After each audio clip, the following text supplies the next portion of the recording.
This is your news source evening bulletin for today, Tuesday, the 5th of June in the year 2018. Here is what we're tracking tonight. The government of Guyana has released a list of 227 Guyanese-owned companies that are doing business with the Exxon company as it continues its exploration.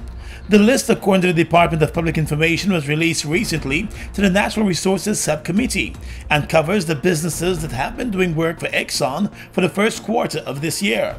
The companies cover many of the large, well-known established ones like Bihari Automotives, BM Soat, E-Networks, and Impressions Advertising, to smaller businesses like Maggie's Restaurant, Cyril's Taxi Service, and Diddy Signs. The list has also revealed that the Raman McRae accounting firm and the National Media and Publishing Company, which publishes the Culture News, would have all been beneficiaries of doing business with Exxon over the past few months.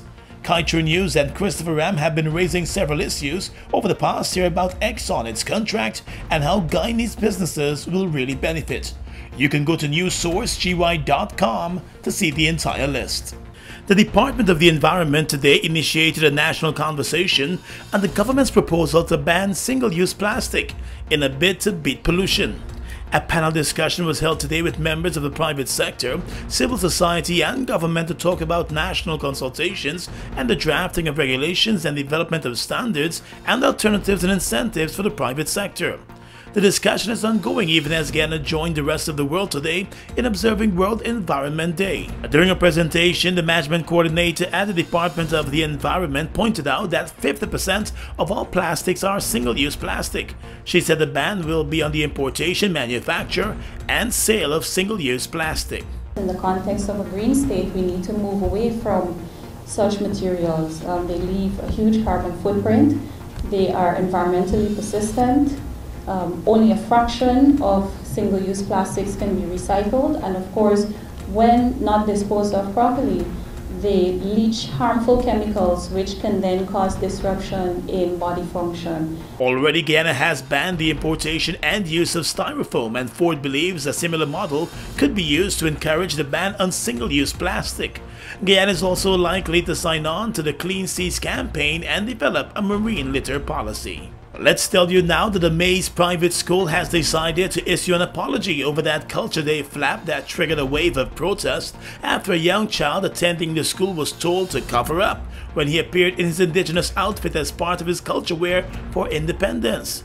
Yesterday, officials of the school met and held talks with officials of the various Amerindian rights organizations, and it was agreed that the apology will be issued to the young man and his parents. It's unclear whether the school will also issue a public apology. The school is also likely to utilize the services of the Amerindian rights organizations to educate the students more about the culture of the indigenous people. That may be as a result of reports that the young man was laughed at when he appeared in his Amerindian wear.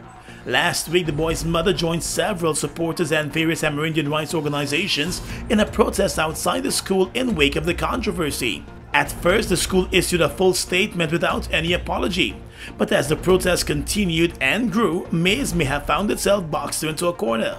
The school has also found itself at the center of recent controversy over an increase in school fees. A temporary bridge to reconnect the South Rupununi to Central Rupununi is to be constructed as the construction of a new crossing gets underway.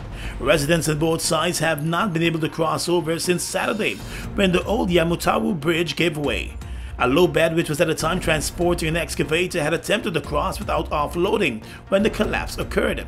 Public Infrastructure Minister David Patterson told reporters yesterday that his ministry is now making moves to ascertain the owners of the vehicles so that they could pay for some of the repairs. I've already contacted the Ministry of Public Security, GGMC, for them to help me and assist me in trying to find who are the owners of the truck, who are the owners of the excavator, if it is a legal operation, illegal mining operation, or what. I can say for sure that the Ministry of Public Infrastructure had no project going on in that area, so that's not a Ministry of Public Infrastructure connect. The minister said once a temporary crossing is in place, the ministry will be able to determine how the new bridge will be built.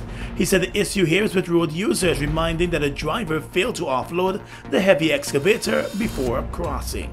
And finally, this evening at the High Court today, workmen were busy trying to clean the statue of Queen Victoria, which stands on the lawns of the High Court.